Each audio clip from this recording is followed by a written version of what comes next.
There should be a block on YouTube for subscribers. I mean, at least I think there should be. I don't really like this non-HD recording. Takes up less space, but it kind of sucks. Anyways, there's this guy. It looks like his hair is dyed. Kind of light brown, but he's really dark skinned, skinny. Has tattoos all over his body. I kind of got him on camera earlier. But I've seen him like 6 times on the same bus as me. And I don't think that that's a coincidence. In some previous videos, you might notice him. But anyways, I'm just tired of people doing this. The good thing is it's calmed down. Since I talked to the PI, I'm going to hire a private investigator. He's going to get to the bottom of everything. And after I had the talk with him yesterday, I felt so much better. I felt better because he told me that from now on, when people follow me, just to ask them, why are you following me? And I could record all I want. And the more proof that I get, he can use that against him. Which is a good thing when it comes down to it. Doña Nurka, it kind of seems like nobody's at the house. The house this morning was pretty cold. Doña Nurka, I didn't see her. Or either one of the cars, besides the white one. What the hell? I'm walking home right now. Waiting for this goddamn light to switch.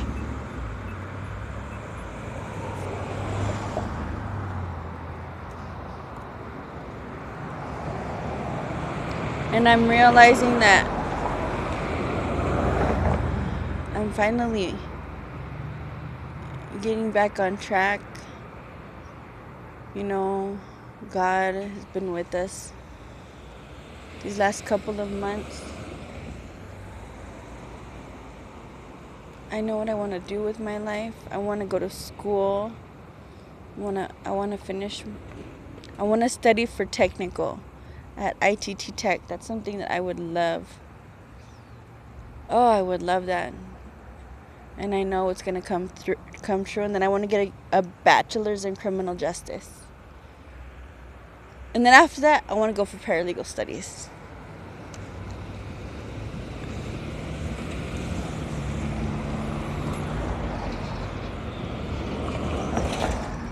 But I'm pretty happy now. I didn't realize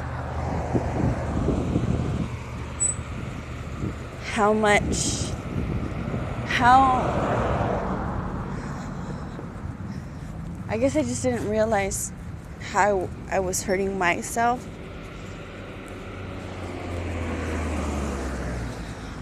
But with my sister and my mom hurting me as well, it's ridiculous. I know the laws pretty well for being a dumbass, for being a bitch. And I feel like Buckwheat was preparing me for all of this. I thought he was crazy. I thought that that the police and the FBI couldn't access your phone. And he always used to tell me, shut off your phone. Shut off your phone. Well, now I know better. When you want privacy, literally privacy, shut off your phone. You look it up on YouTube. If you look up FBI access to computers, there's several pieces of proof on there, documented proof, that we found out that they really do have access to this stuff. people don't believe it. So if you ever decide to be watching porn in front of your phone, cover up the camera. They're now inventing little cover-ups for your camera. But not only that, I would just buy a DVD and not use your phone or the computer to watch porn. Because honestly, I've noticed that some phones have cameras in other areas where there shouldn't be. And the sad thing about it all is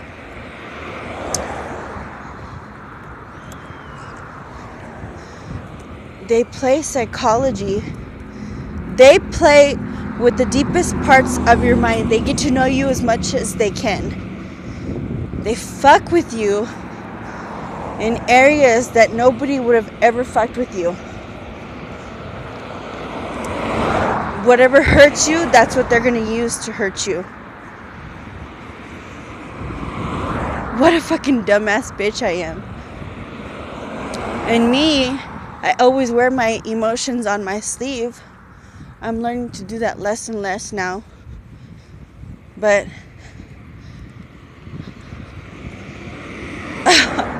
it's just dumb. It was a stupid... I guess I never really grew up controlling my emotions. You watch videos of my birthdays and you can tell I've never been able to control my emotions. I'm exactly like my son. My son's exactly like me. We have problems. We have issues. We have difficulties just like any other person. But more than any other person because we have anger issues. And obsessive compulsive disorder. I guess it's kind of been a path to being able to get through this has made me a stronger person, because I was able to use their games and change it to benefit me, in a sense that I didn't allow the reverse psychology, because they use it too. Reverse psychology is my number one. I always use it to find the truth.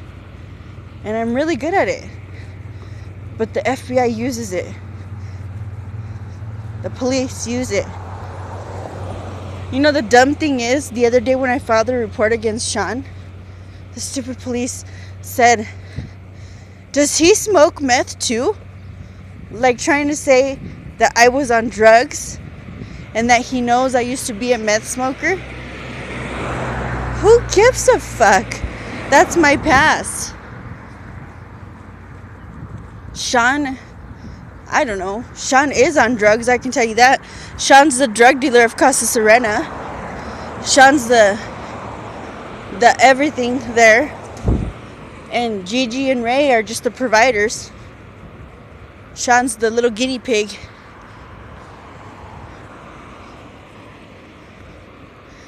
And Carlos is the one that's probably paying for all of this.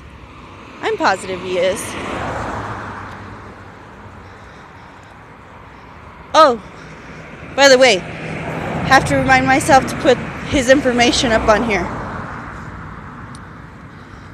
But by Henry telling me stay in Colorado, we have a right to be in Colorado just like anybody else. Just fight for your right. And that's what I did. I fought and I fought and I clawed. You know, I heard a pastor once say, God brings your blessings to you, but he will only bring it so far, and you have to claw your way to those blessings. And that's what we did. And now that we're halfway there, a little bit more than halfway there, it's amazing. It's completely amazing. But the sad thing about all of this is, I have a piece of shit mother out there that couldn't fucking tell me what was going on. I have a piece of shit sister that couldn't fucking tell me what was going on. And a piece of shit father-in-law that couldn't tell me what was going on. And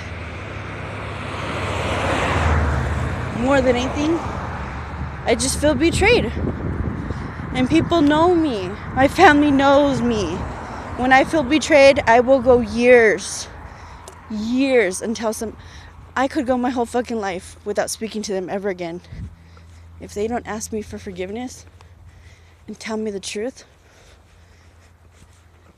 then I'm never going to speak to you guys ever again. Henry's never going to speak to his dad ever again. I'm sorry, but what you guys did was low. What Sean, what Gigi, what Carlos, what Brian and Marcos did, that was low. And let's not forget Debbie.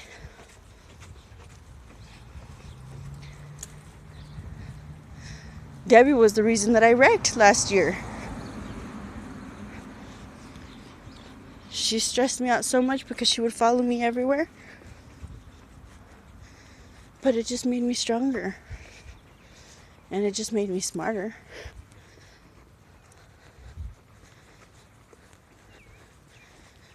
And now I feel invincible. I really do. I feel peaceful. I feel happy. More than anything, I feel like I can do anything. Anything at all. And that's what's more important to me.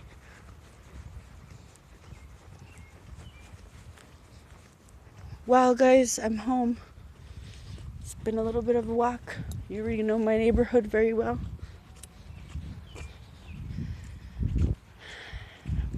And I just wish and hope that you guys are strong enough to get through this. I kind of realized that the divorce rate has something to do with the government. Their tactic, and immigration has said this, their tactic is to separate wives from Mexican immigrants, husbands. And in my situation, that's the case as well. Their tactic is doing that so that we have to stay on our own and thrive on our own. And we've been trying to get Henry deported. One time they said that they confused him with some other guy that had a warrant for his arrest. When that's not even true. Or I doubt it was true. But you know what? As crazy as some of us might be, I'm still gonna be there for him. He's still gonna be there for me.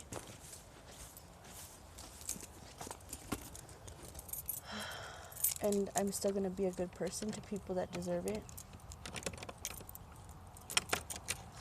And I'm still gonna help people out because, yeah, I think that in general, this whole situation has changed me, but it hasn't changed my heart. And my heart is what matters. My heart is the thing that connects me to God. My good deeds, my good acts. I'm not going to stop doing that. I just have to be double careful with who I do it with.